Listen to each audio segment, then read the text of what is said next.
Hello, everybody, and welcome to the LFC Transfer Room. Back for another stream with myself, Louis, and I'm joined by Matty, Seb, and Jay. Hello, and welcome to everybody who's already in the chat. Nice to see you all. And for those of you who are just getting in now, as you all know, as you've all clicked on this video from the thumbnail, Thiago's injury appears to have been confirmed or very well estimated. It appears he could be out for as many as 9 games, looking at about 6 weeks if reports are to be believed. I probably could find the actual games that he's going to miss, but I think Hyler could probably find that for us if he wants to keep his job. Just joking. Matty, how are you doing this evening? I'm doing well. Devastated with that news, to be honest, because I thought it'd only be a few weeks, but a hamstring injury is always going to be a long time, and I'm a bit more worried about the season, to be honest. And Seb, how are you doing? I'm doing well. Yeah, same as Matty.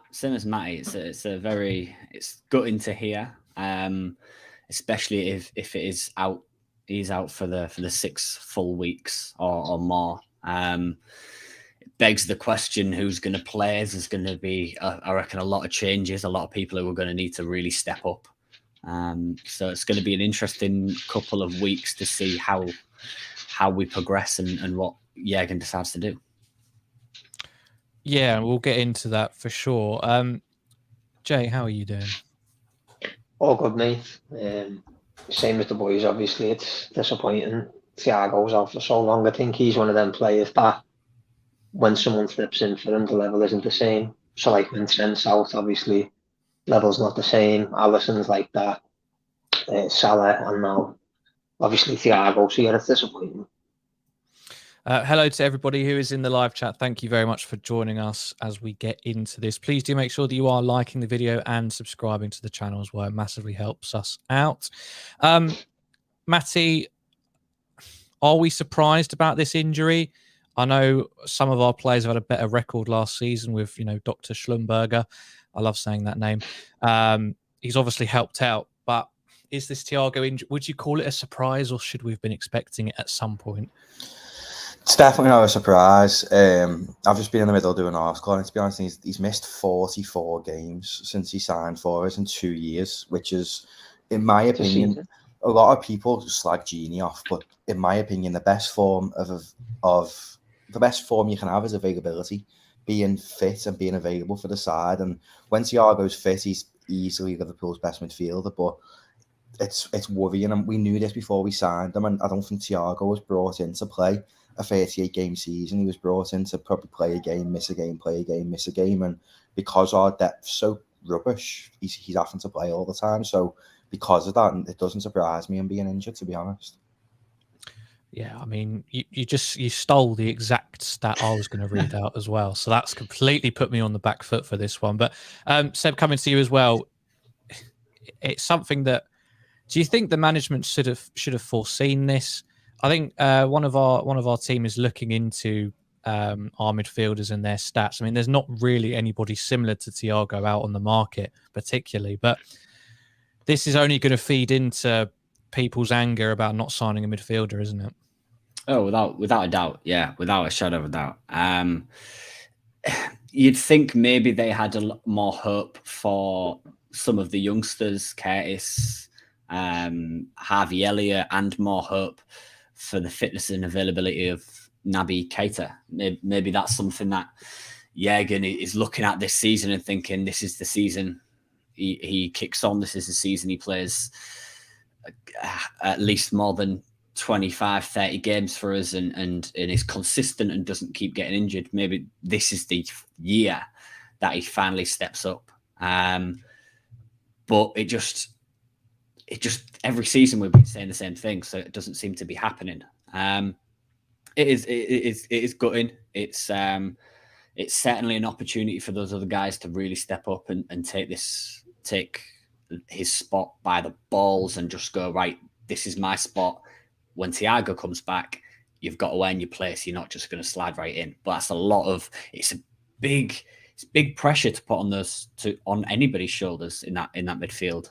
I do hope we sign someone There's obviously a lot of names that have been touted about that. I'm sure we'll talk about in depth in this stream and plenty of others. I just don't see it happening. But it's got to the stage where, because of injuries, because of lack of form on certain players, and because of how inconsistent our midfield has been, generally speaking, for me over the last year or so, it's got to the stage where we really need someone in. I'm sure as the midfield debate continues to heat up, and this will have no doubt added fire to that, we're going to go over some similar topics that we will have covered to death. But I think it's important, and I think as long as people, especially in the live chat, still bring it up, it's worth talking about. And I can see already Matty Curtis Jones has been brought up, but we won't go on to him just yet, and his abilities. Jay, what's your initial take on all of this? And I'm looking at the games that, if this is all true, he could miss. Looking at Palace, United, Bournemouth, Newcastle, Everton, Wolves, 2 Champions League group games, and Chelsea away. So, I mean, you've got two, potentially 4 with the Champions League group, massive games against good opposition who, you know, we need our best players on the pitch. And you've also got some teams who are going to be harder to break down, who are going to need those intricate technical players to deal with. And Thiago's perfect for that, and he's not going to be there. It's really frustrating, to be honest, mate. And you could argue it's borderline incompetence, because there isn't one midfielder that we've got that you could argue is reliable in terms of injuries. The one you could argue is Fabinho. Fabinho picks up 2 or 3 injuries a season still. Fabinho still misses about 10 games a season. So to think that you can go into a new season relying on what you've already got, which prior to all these injuries, I thought we were dying for a midfielder still. Now you've got these injuries, mate, you've got to move on it. You can't have that situation that we had at centre half the other week. Thiago's the only midfielder we've got that can unlock a defence. We don't have a midfielder that can score a goal. So you said before of the owners or the managers or whoever missed that we might be in this position in midfield. How? Because not one single fan has. Every single fan knows that the players we've got in that midfield are far from reliable in terms of injury. When they're all fit and firing, great, brilliant, Thiago, fab, and Henderson as a 3 is great, fine. Every single one of them in the fielders pick up injuries. In fact, the most reliable one is probably Milner, and he's 38. Do you know what I mean? Like that. If you challenge it on all fronts, it can't be like that. Yeah, I mean, I think this is probably where this stream's going to go, and it's similar to some stuff we talked about on the chat room yesterday for anybody who was there in the live chat. I mean, I guess kind of where does the blame lie? How did the club not see this coming? Is it purely monetary? Is this FSG butting their noses in? Is this Klopp maybe just being a bit almost backing his players a little bit too much? I mean, Matty, how do you see this one? Does Klopp need to, I mean, assuming that we don't sign anybody, or assuming that we need 2 midfielders rather than 1, does Klopp share some of the blame in all of this? You could argue that he does, because he waited. I mean, in the past, when he's waited for the players that he wanted, it's been worth it. When you look at Alisson, Van Dijk, Konate, just to name 3 of them, he's waited every time for them players to come in. That's why he went and loaned Kabak, because he knew he could get Konate at the end of the year. But I think it's just pure stubborn to wait for Jude Bellingham. Yet we all want him, but it's not even a guarantee. The head on show at transfer room found out today that City are really like front runners for Bellingham, not Liverpool.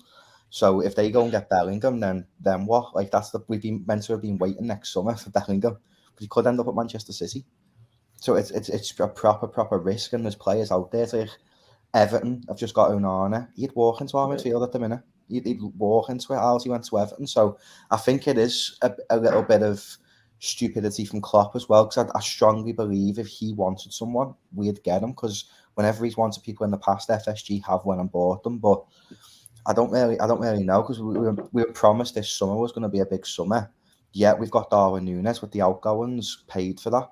So we've only really paid for Carvalho and Ramsey this summer. So where's this big summer that we were promised? So I think FSG are probably more to blame than Klopp, but I do believe if Klopp said I want him, we'd probably get him. I said, before I go down this line of questioning, have you started reading Intensity? I've read like the very first prologue bit, and that's like where he talks about the reasonings behind the book, and that's literally it. I ain't got any further than that yet. Oh, okay. All right. Well, okay. Well, I think from, press conferences and behind the scenes and all that stuff, I think we pick up on the fact that, Jurgen Klopp and Pep Linders will defend all of their players in their squad to the hilt. And from some of the quotes that came out, I'm sure you've seen some of those on Twitter, like, comparing Elliott and Jones to Gavi, if not for Brexit, they'd be, considered the best midfielders, young midfielders in Europe and stuff like that. I can see Jay's face. Again, we kind of have that separation, even though we love the club and we love the players who play for it. We have that separation of not being around 24/7. Do you feel like maybe it's just getting to that point where Klopp is blinded a little bit by this love for his players? Potentially, that's a big statement to make. At the end of the day, for me, you have to trust Klopp, and I do wholeheartedly. And as much as I think we need a midfielder, the blind faith in this, in some of these players, Ox is a huge one. He should have been out the door 2 or 3 years ago. If I'm being brutally honest, I was a bit. They love him. They love him in the book. Absolutely love him. I was a bit skeptical we even signed him, to be honest. I was positive, as I always am, but I was very skeptical when we signed him. Milner, as much as he's a brilliant guy, off the pitch, leader, love to see it. On the pitch, I'm not convinced. The youngsters, I think the faith in them is deserved. I think their futures in the game, Harvey Elliott particularly, is a huge talent, and it was a huge coup signing him from Fulham. So I think to a certain extent he maybe needs to take his Liverpool hat off for a second and just take a step back and look at it from an outside perspective, and then go, what do we need to do? Reassess his options and go, are these people good enough for Liverpool Football Club? Because certainly half of that midfield isn't. I mean, I can see there's lots of comments coming in and there's lots of people in the stream. Please do like the video. Please subscribe to the channel if you are new. We go live every night at 7:30 for all things Liverpool. And obviously, this is a subject that a lot of people are very interested in, and you can see that from the activity in the live chat. I've got some of the comments saved, so I will go through some of them. So please keep getting your thoughts in.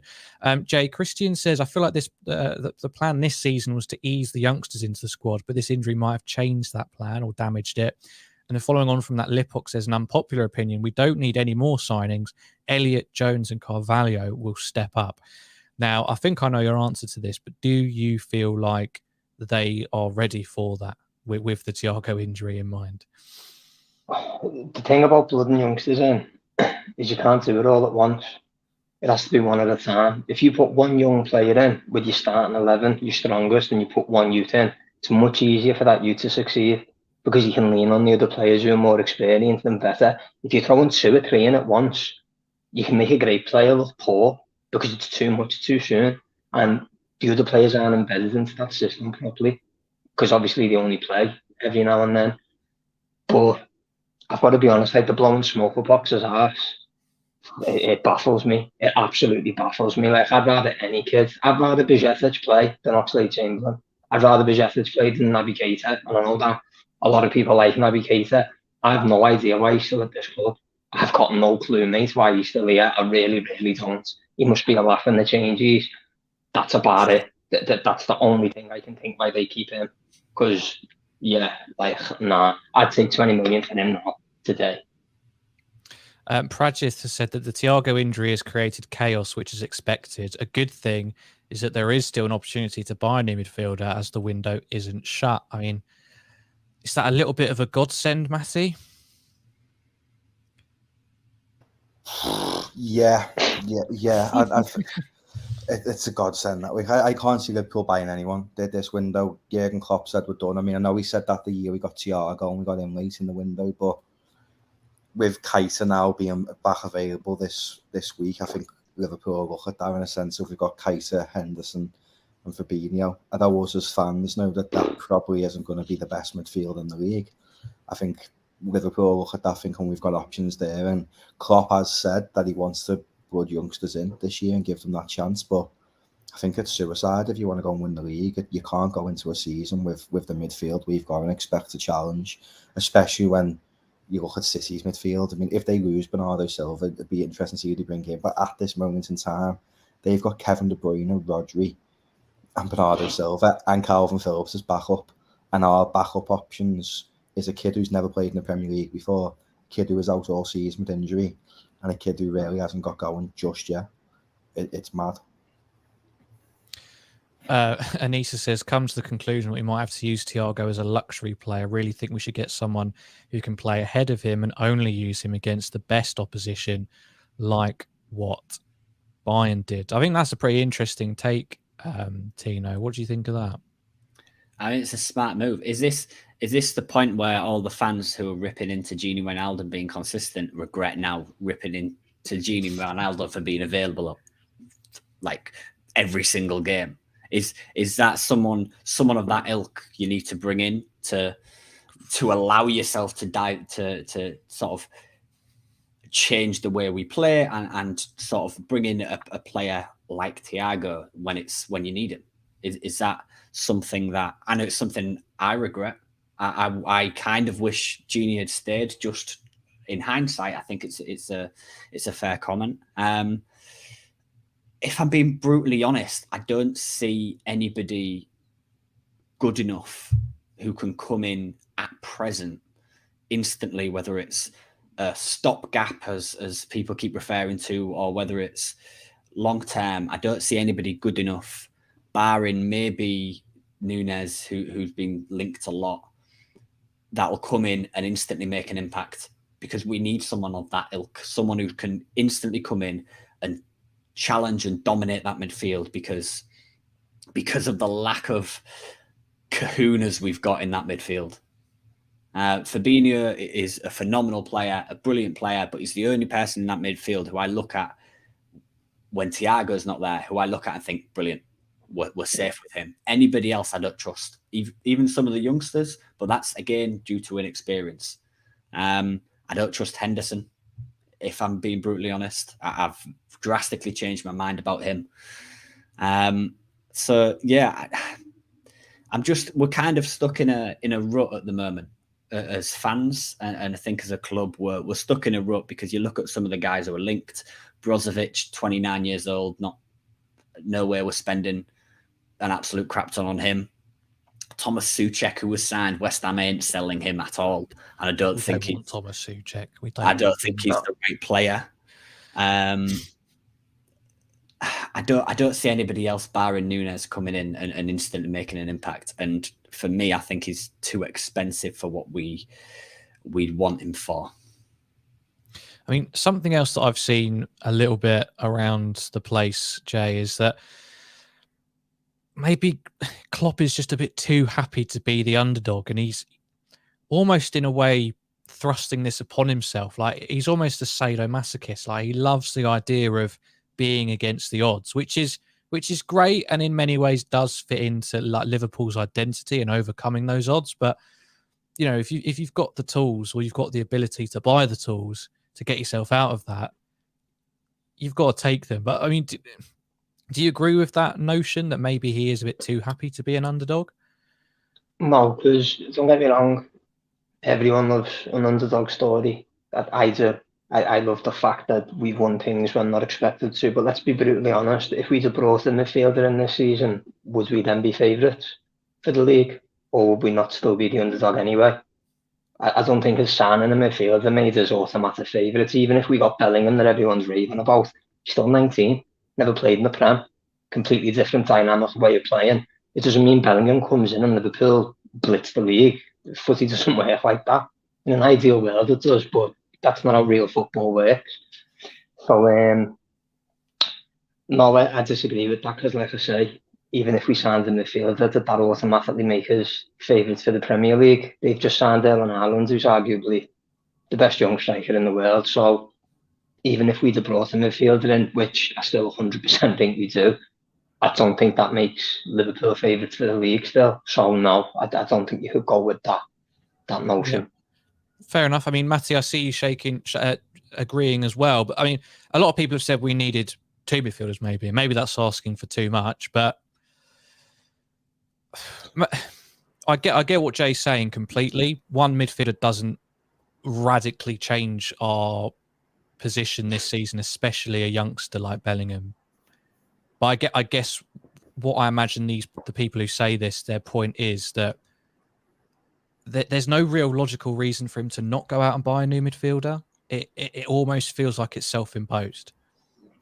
Yeah, it's stupid, right? Because if you think about it as well, not just with the injuries, the end of next season, Ox, Thiago, Milner, not Thiago, Ox, Keita, Milner, I think, and Thiago's only got 1 year left on his deal, but then 3 all run out at the end of next year. So come the start of next season, we've got Henderson, Fabinho, Jones, and Thiago as our midfield options. So we're going into next summer literally only going all in for midfielders, and that could be risky because other teams could take your midfielders. Players might not want to play for you, and it's just mad. I mean, there's comments there saying Fabinho's awful. Like, I don't know what football game you're watching, but he is our best midfielder by a country mile and probably the best midfielder in the holding role in the world. So I feel like it's suicide to wait until next year. We probably need 2 midfielders. Could probably argue for 3 because we haven't really got a solid Fabinho backup for when he does pick up them injuries. We often have to see Henderson playing in that pivot, and I don't think Henderson's good enough in the pivot. I think the drop-off from Fabinho to Henderson in that role is astronomical. So there's a case that we could even need 3 midfielders if we're being honest, because of how injury-prone the midfield is. So for me, I can't understand why you wouldn't go and buy at least 1 this year and then go and get Bellingham next year, if that's who we are getting. Get him next year, but we definitely need another one because you can't go into next season with Fabinho, Bellingham, and Thiago because look at Thiago's injury history. Tino, I'm going to come at you from a different angle. I mean, Charles is probably one of the most, well, in this case, he's definitely a very optimistic fan. He says, why are we crying? It's 1 game. This team is due 1 bad performance. I mean, to tilt it all on its head, I mean, are we looking at it a little bit too much? You know, last season was only a few months ago. Could the world have gotten that bad that quickly to go from a 90-point season, you know, only losing 1 knockout game all year? Maybe this is the stars have just aligned for the people who've been saying that we need a midfielder. We're injury prone. Maybe the stars have just aligned in this first week. We've drawn against a relegation side, and Thiago's picked up an injury. It could all just be coincidence, surely. I mean, I don't believe in coincidences. So, I mean, everybody was saying last season we need a midfielder, and we battered it out the park. And we're saying the same things again this season. And we've talked about Thiago's injuries and how many games he's missed for us and his inconsistencies with fitness. But we had that last season, and we still played every single game we could have possibly have played in. And 2 Champions League final, 2nd in the Premier League, lost it on the final day because Stevie bottled it. And we had this last season. So trying to put my optimism at the forefront and go, how's this season going to go? There's no reason. Nothing's changed because Thiago was out plenty of times last season. Nothing's changed. Why can't we go ahead and do the same thing again this season? Not necessarily batter everything out the park, but we can certainly challenge. I don't see any other club in the Premier League challenging for the league, barring between us and Man City. None of them are good enough. Champions League is a different ball game. I still think at points last season we were fortunate because of the draw. Again, we could batter that out of the park. So trying to put my positive thinking on, it could just be timing, but I don't know if I believe that or not. Thank you again to everybody who is joining, getting involved, watching. Please do like the video and please do subscribe to the channel as well. We're here every night, 7:30, talking everything Liverpool. Jay, I tried to be impartial and I tried to just kind of give alternative ways of thinking about things, but this is an interesting point from Stephen, and it's quite to the point. I will have faith whatever Klopp decides, whether it's be even a slight system change in Klopp. I trust, no matter what you people. Wait, hang on. No matter what. You people seriously need to read Pep's book, and you need to learn how to use full stops and capital letters. But we move anyway. Sorry, Stephen, I had to go there. You threw me off with that last sentence. I mean, I'm guilty of this. I do almost have a blind fanaticism when it comes to Klopp, and you should never do that. You should never have idols because they'll always disappoint you at some point or have, views you disagree with, whatever. But he's gotten us this far, and I know we'll argue, only one league title in 5 years or whatever. I will always argue it's against the nation state-backed club with just a horrific moral fibre, and it's not something we should try to emulate. But it does feel like the tide is turning a little bit, not massively, and nobody is calling for Klopp out before people get over the top with it, but. It feels like there is an undercurrent of anger starting to generate, and a lot of it is now turning towards Jurgen Klopp. Look, it's hard to disagree with people who say trust Klopp, because he's took a mediocre team into one of the best teams in the world, top 2, top 3 teams in the world. So it is argue to say you can't go against Klopp, but had Klopp not been so stubborn in terms of I only want this man in midfield. I can obviously argue about Van Dijk in the past that's where. Would we have won more if he wasn't that stubborn? If he'd have said, yeah, I want Bellingham, I can't get him this year, okay, but the alternative is, would we have won more? So yeah, it's great that he's got us this far, of course he has, and I'll be eternally grateful for Klopp. I absolutely love the man, I really, really do. But would we have achieved more if he weren't so stubborn in terms of signing people? That's not me criticising him, but you've just said that the waxing lyrical about Oxlade-Chamberlain in Linda's book. How can you blow smoke up that man's arse? That sounds to me like it's a load of people who are all mates. So you give your mate the job because he's not the best candidate for it, but he's your mate, so let's get him in. I'm sick of hearing this term, stopgap. A stopgap signing. A stopgap signing is Ozan Kabak. You bring him in temporarily and then he goes away. Signing someone who's better than what you've got now isn't a stopgap. It's called improving the side. No one on this earth can tell me there is not a better midfielder on the market than Oxlade-Chamberlain and Naby Keita. I don't care who you are. There is better options than them two. I'm not asked who you are. You can be Klopp, Ferguson, Guardiola, whoever. There is better midfielders out there than Naby Keita and Oxlade-Chamberlain. And blowing smoke up his arse up above doesn't change that fact. Stopgaps are one thing, improving your side's another.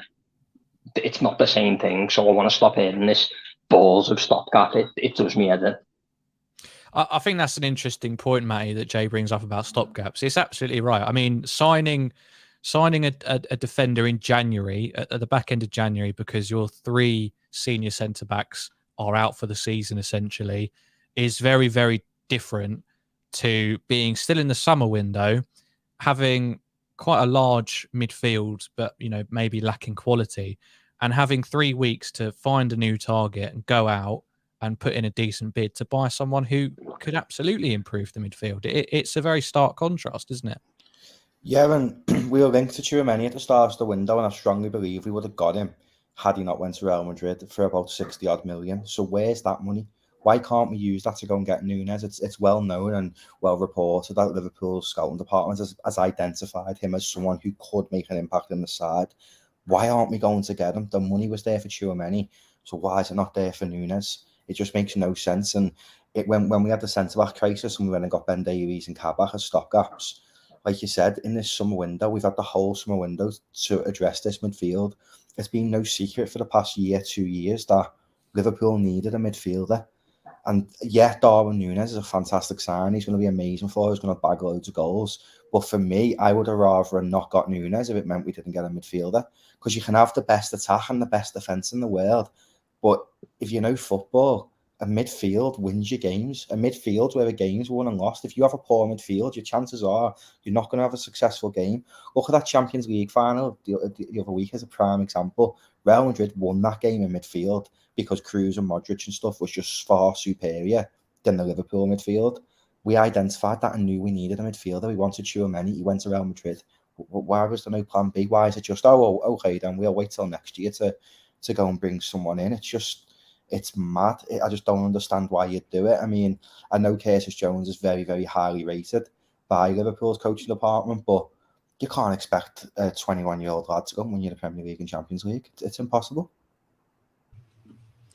I mean, there's quite a funny tweet that I've just found. It says, our midfield is literally Fabinho, good, Thiago, injury-prone, Keita, injury-prone, Ox, injury-prone, Elliott, Carvalho, Jones, inexperienced, Milner, dementia, Henderson, shit. To be fair, though, with James Milner, right, when James Milner came on against Fulham, I don't think we would have got a draw without James Milner. He gets all this hate, but he came on, he changed the game, he was driving passes forward. He's 37 and he's better than half the midfield we've got. That answers the question, do we need a midfielder? Do you rely on I'd play him over Henderson, you know. I would genuinely play Milner over Henderson because he can offer something going forward at least. Wow. It is amazing, isn't it? The Milner resurgence is on. You know, we all wrote him off, and now he's in our starting 11 again. I love it. Yeah, it's just fantastic, isn't it? I mean, I suppose the next interesting question, and we can always come back to anything else we've talked about, but Tino, what if we don't sign a midfielder in this next 3 weeks? What if it gets to September 1st and our squad size is the exact same as it is right now? What happens then? Come the end of the season, we'll still be challenging for the league because every other team in the league are shit, barring Man City. Worst comes to worst this season, we finish second and get knocked out in the quarterfinals of the Champions League, which, I mean, if you can guarantee a midfield signing next year, I'd take, if I'm being honest. I just still can't believe Milner is arguably one of our best midfielders, and he's still shit.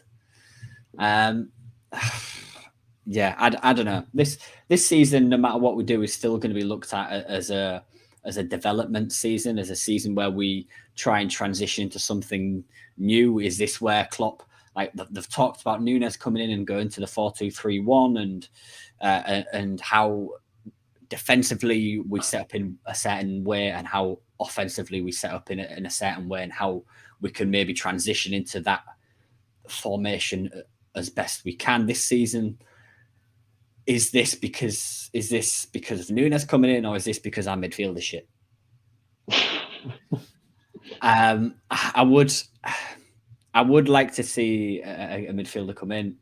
It's not going to happen. We're going to be here at the end of the season, and we're going to be absolutely fine. And then we'll have the same crisis next year when we don't sign a midfielder next year.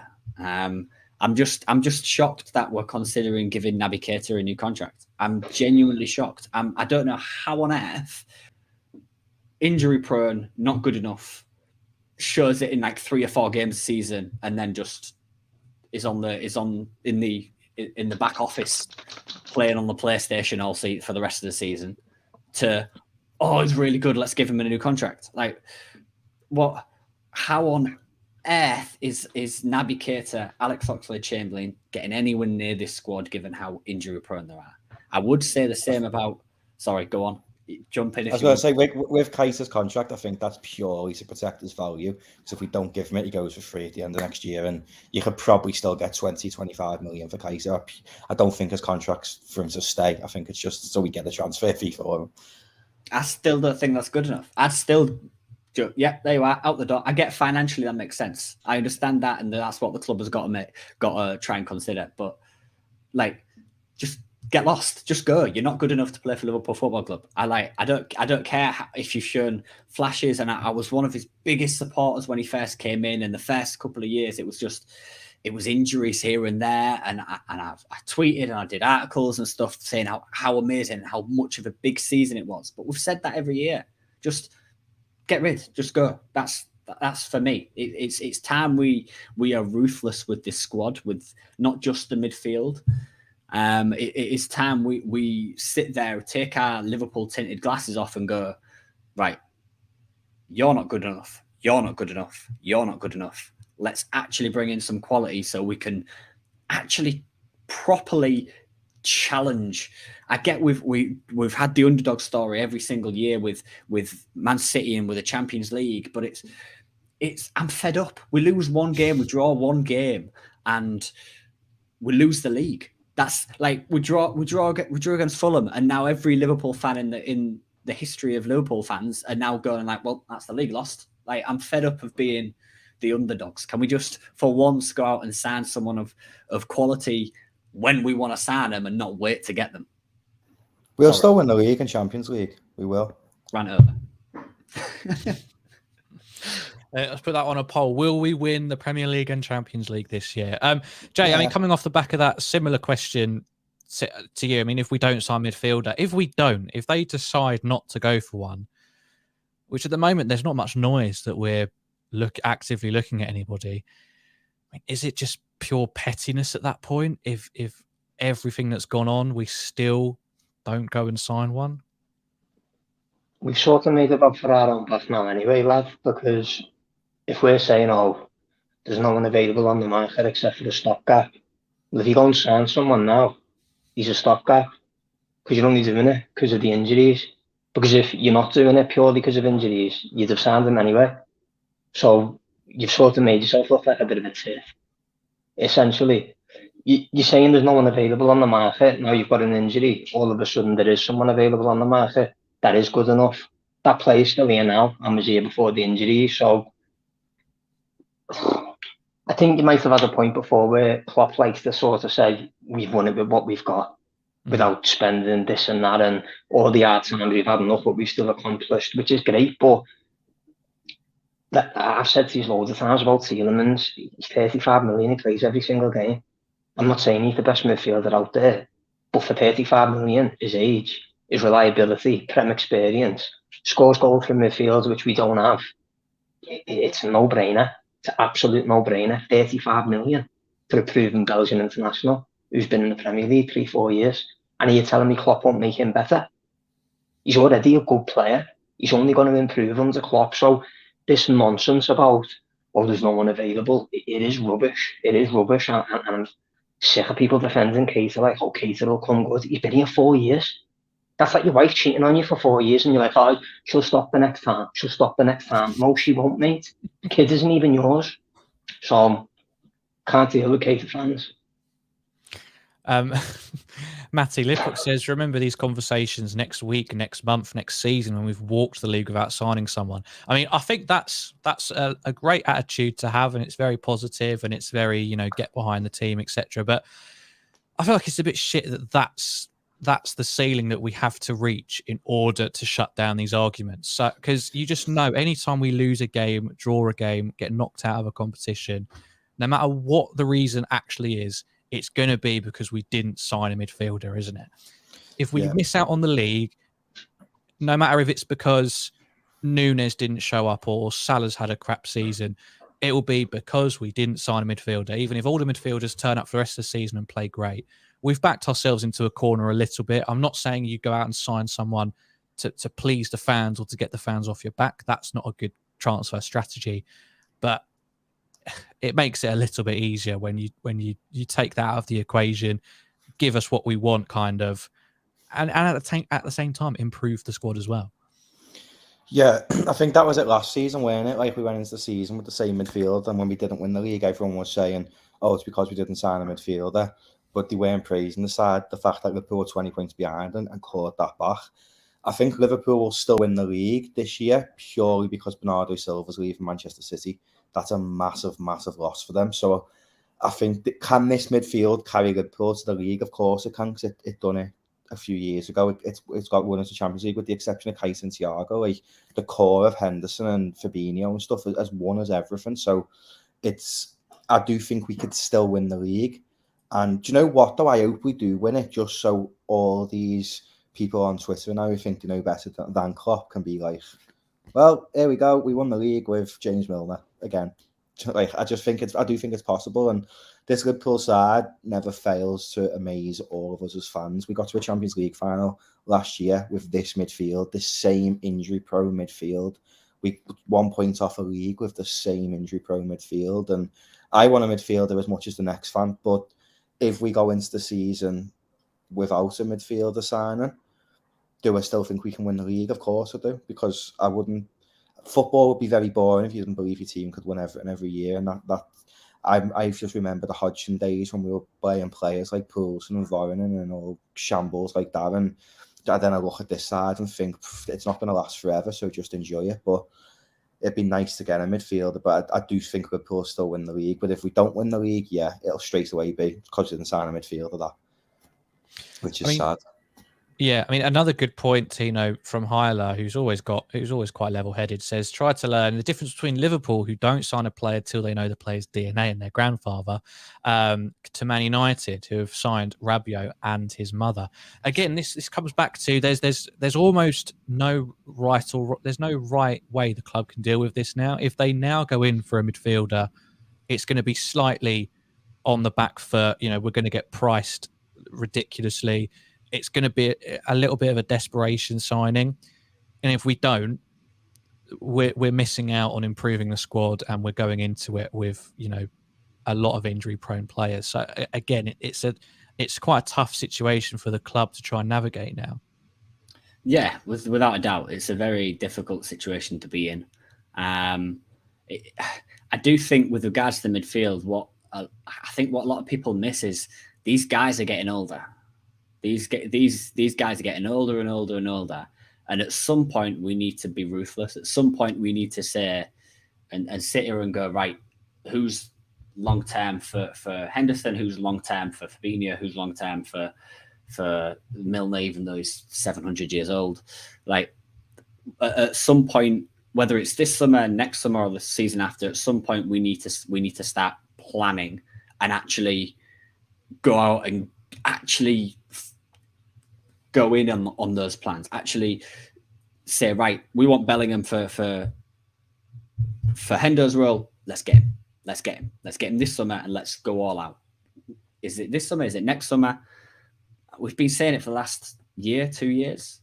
But it is certainly a very difficult situation to be in. You look at the midfield we've got. It hasn't changed. I feel like as fans, we've set so high expectations in comparison, like to the actual squad we've got, that we see these players, and as soon as they don't perform to that ridiculously high standard that we've set because of how well we've done, we instantly think, they're shit. They need to go. They're not good enough. And I think we miss how important some of these players are off the pitch as well as on it. As much as Henderson, I'm not a fan of. Milner, I'm not a fan of. Off the pitch, in the squad, the dressing room, they provide so much, something that is so key that you're not going to get by just going out and signing Bellingham or going out and signing Barella or whoever the hell else you want to sign. And I think that really taps into and really highlights how good our transfer strategy has been and how good our players that we sign, because we want to know everything. An anecdote that I remember a lot when Genie first signed was when he first met Klopp. He wasn't asking him or telling him, where you're going to play, how you're going to fit in the system. He was asking about his family. He was asking about how his holiday was. Little bits like that. Has he found a house? And it goes to show how well our transfer strategy is, and how Jürgen and FSG and Michael Edwards, and now whatever the other guy's called, I've forgotten his name, how much of how key that transfer strategy is. And as much as I want a midfielder, I do have to sit there and go, We've done it before. We're going to do it again. I mean, Jamie Carragher, I'm just looking on Twitter. Jamie Carragher has come out and said, I think most people would say Liverpool's midfield can be strengthened in terms of quality. Liverpool don't panic, and they can't do that now. If the player they want is not available, don't get him. Don't panic. Look at how they waited for Van Dijk. It's proved very successful, and I'm sure they would do that with the midfield as well. But I mean, with Van Dijk, we waited 6 months. With the midfielder, we've, in a lot of people's eyes, waited 2-3 years for it. It's a very different situation, isn't it, Jay? I think the thing you've got to remember with Van Dijk is there was nowhere near the amount of clubs in for him that is going to be in for Bellingham. If this is the man, Van Dijk, I think it was City and us.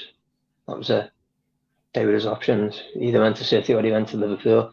Jude Bellingham's going to have a list, like a receipt from going shopping. Every single club's going to want him. And I just think Liverpool are being a little bit naive to think it's done. Unless Jude Bellingham said 100%, I'm going to join you next season, you can't even take that for granted. You look at the contract Mbappé just got off PSG. He was nailed on 1,000,000% going to Real Madrid, and then Paris have gone out the keys to the city. He stayed at Paris. So even if Jude Bellingham has said to Klopp or whoever else, yeah, I'll go to Liverpool next year, that's in a year's time. Anything could happen. He could get a terrible injury, or he could get a crazy contract put in front of him like Mbappé. That turns some people's heads, no matter how much you love the game, whether it be for playing it or for money. Seeing a contract in front of you saying you can have 500 grand a week, not many people are going to turn that down. It's £500,000 a week. Do you know what I mean? He can still win things with other clubs and get more money. So he's got no loyalty to Liverpool. He's not a Scouser. He wasn't brought up here or nothing like that. So I think Liverpool are a bit naive to put all their eggs in the one basket of Bellingham. I think you should have at least 2 alternatives, minimum 1, minimum. I mean, this is a good comment from Anissa. Would Klopp's reputation take a hit in the fan base if we don't get someone?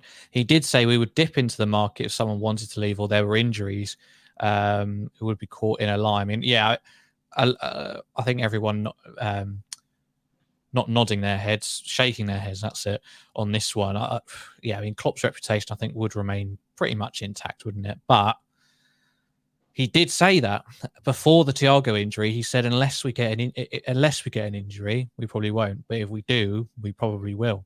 And then the stars aligned once more. Thiago gets injured. I mean, even Konate's injured now, but I guess that doesn't have much of an effect.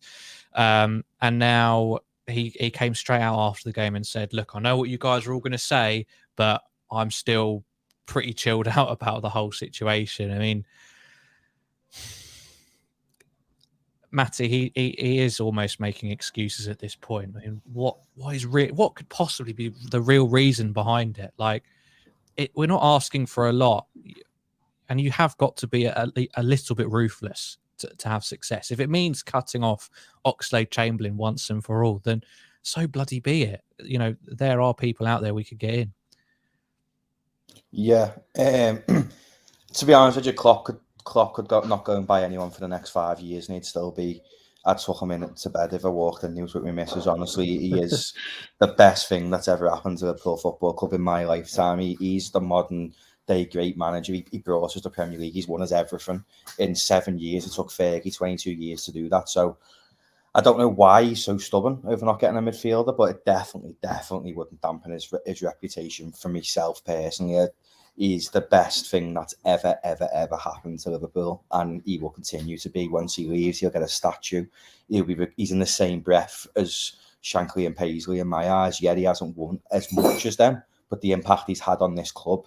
Jurgen Klopp's dragged Liverpool back into the modern day, similar to what Gerard Houllier done at Liverpool, but in the meantime won us that league as well. So if he doesn't buy a midfielder, it's gutting, and I don't understand the reasoning behind it, but he's still the best manager in the Premier League for me by a country mile.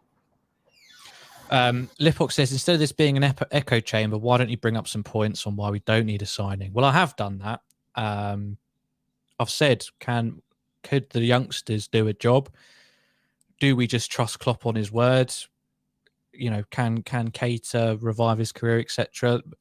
But apart from that, I mean, I think we're all generally scratching our heads at what else could be that reason. That's what I've just asked Matty. What other reason could there be of why we don't need a signing necessarily? So, if you've got reasons to bring up, then please do on why we may not need one, and we can certainly discuss that. But all I can think why he isn't buying one right is Harvey Elliott and Fabio Carvalho are going to be generational talents. Because obviously they're seeing them more than we've seen them ourselves. That's the only reason I can think that Klopp's thinking we don't need anyone. Harvey Elliott must be stupidly good in training for him to believe we don't need a midfielder. I've seen reports on Twitter today. There's questions about, is Bobby maybe going into the midfield? Could he drop back? Now, we could do that job because he played Cam for Hoffenheim, so it's just a little bit deeper. Do I think Bobby would do a job there? Probably, but that's the only reasons I can think. Either Carvalho and Elliott are stupidly good, or Bobby is showing real good signs in that midfield role and training, like people are reporting on socials. So other than that, there can't be a reason. Like Jay said, the Ox is finished for Liverpool. Whether Pep Linders says in his book how good he is, I can see with my own eyes that Alex Oxlade-Chamberlain cannot be playing for Liverpool because he's shit, basically. Jen says Jude wants us and no one else, end of. And I'm not going to put a question out, and I'm not going to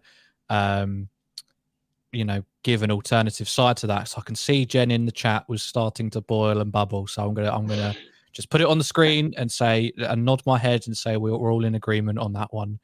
Jude is coming and doesn't want to go anywhere Jen, else. I hope you're right, because what we got told today broke my heart. I hope you are right, Jen. Yeah, I mean, it's interesting. A lot of people talking about him, potentially going to City. And I know, Matty, you've been quite confident that he would come to us because of, more than money. But I mean, while City, they would offer him more money, probably. They do also offer, titles as well. So I think that kind of takes it out of the equation a little bit. But no, Jen, we'll take we agree with you 100% on that one. Just shifting ever so slightly, Conor Cody's gone to Everton. We won't talk about that for ages, but Jay, what a strange one. It was strange from Wolves. I never understand how you can sell your captain, or I know it's a loan, but how'd you go from being the mainstay in the team, the leader of the dressing room, to going to Everton? I wish we'd done that with Naby Keita. I wish we were this brutal with Naby Keita for Conor Cody. I think it's a good signing for Everton, to be honest, and let's be real. I can't believe they got Onana over the line today. That really surprised me that they managed to get him. I thought he'd be the minimum Europa League side. So if someone like Cody's available for Everton, I don't think Everton are in a position to be saying no to an England international. You've got arguably one of the worst squads in the league, apart from the three teams that have come up. So Scouser knows the city. He's probably moved up here just so he can be by his ma and the rest of his family and that. But him and Tarkowski at the back, it's better than what they have. Good signing for Everton. Strange one for Wolves, I thought. But yeah, good signing for Everton now. Yeah, I mean, quickly on that Onana, I mean, I think him and his representatives have screwed him right up on that one. I think one more season where he was, or moving to a club with better prospects, he could have been knocking on the doors of some top quality sides next year. Yeah. But he's now stuck with Frank Lampard and Everton. And for 1 year. I mean, I don't think Conor Cody, sorry, I'm talking about Onana, but yeah, Conor Cody, are they going to switch to a back three, Tino? Because I don't think he can play in a back four. I really don't. And even then, he's not that impressive. I think, he's done well. He looks good. He looks decent at Wolves, but I don't think he's someone who's going to come in and radically improve your defence. I think switching to a back three for him personally would make sense. But I do think Frank's looked at it and gone, he's a leader in the dressing room. He's England international. He's consistently played for a Wolves side that's done quite well in the last couple of seasons. Like consistently. I think there was some stat, I can't remember where I saw it. It must have been on Twitter somewhere that he's only been dropped. It's the first game he was dropped for since 2016 was the opening game of the Premier League season this year. He's a very good signing from them. But I think moving to a back three for him personally would make sense. But I don't know if that's. I don't think you'd bring in just Conor Cody, a 29-year-old centre back, as good as he is, to change up the entire system and change the way you play. I don't think that's maybe the move. I think Frank's looked at him and his experience and gone, I need some of that in my defence because I haven't got enough of it. And even if he plays in a back two, I think he's miles better than what they've got. Miles better. I mean, they played the back five on the opening weekend, Everton, and I think that's why Wolves did let them go, Jay, because they played a back four, and I think Bruno Lage wants to play them in a four, and Cody is poo in a four. But I think with Cody going to Everton, it's more of a dressing room appeal as well. Gareth Southgate spoke a lot about him in the dressing room, and Everton has got a club full of egos and the poo because of it. So I feel like they need to bring someone like Conor Cody in, who's then going to sort the dressing room out. He's been a captain all through his Liverpool youth. I think he was at Wolves about a year, 18 months before he was made the captain there as well. So we're talking about a player who's been captain for his whole career. So he's a leader coming in. It's a fantastic signing for Everton. I think Everton this summer have quietly went about the business really well. I think Tarkowski and Cody really helps them. I mean, it's a massive loss losing Godfrey, but their back three will be Mina, Cody and Tarkowski, and that's best than what they had last year. Onana, I reckon, will only be there for a season. He's too good for Everton, far too good for Everton. But he's going to come and set the Premier League light next year. Like I was looking at him and we were linked. He's fantastic, and I think Everton getting Cody and Onana in. If we were to do our Premier League prediction stream again, I wouldn't send Everton down. I think they'll stay up purely off them two signings. I think Frank Lampard sends them down, in all honesty. But if they sack him, then maybe they stand a chance. I've got Twitter open on the other tab, and it says, "Wait, Wolves loaned their captain out. Liverpool take notes." There's been some quite unsavoury things. That's obviously not that bad, but some very strange things from Liverpool fans wishing, injury on Henderson and stuff like that, which we obviously don't approve of in the slightest. But no, this has been a very interesting stream. I think we've covered a lot of ground. A lot of people still watching, which is great. So please do like the video if you haven't done so already, and please subscribe to the channel as well. Plenty more to go this week in terms of transfer news. We'll have Transfer Central tomorrow, so we can go over some of those targets, so we can maybe look to try and wrap up before September 1st. And of course, build-up begins for Crystal Palace, which isn't until next Monday. Would you believe it? So still a fair way to go on that. Matty, Seb, Jay, everybody in the live chat, everybody watching as well and not getting involved, thank you very much for watching. Please do like and subscribe. This has been the LFC Transfer Room, covering the news about Thiago's injury, out for 9 games, 6 weeks. What are your thoughts on that? Thank you very much for watching, and we'll see you in the next stream.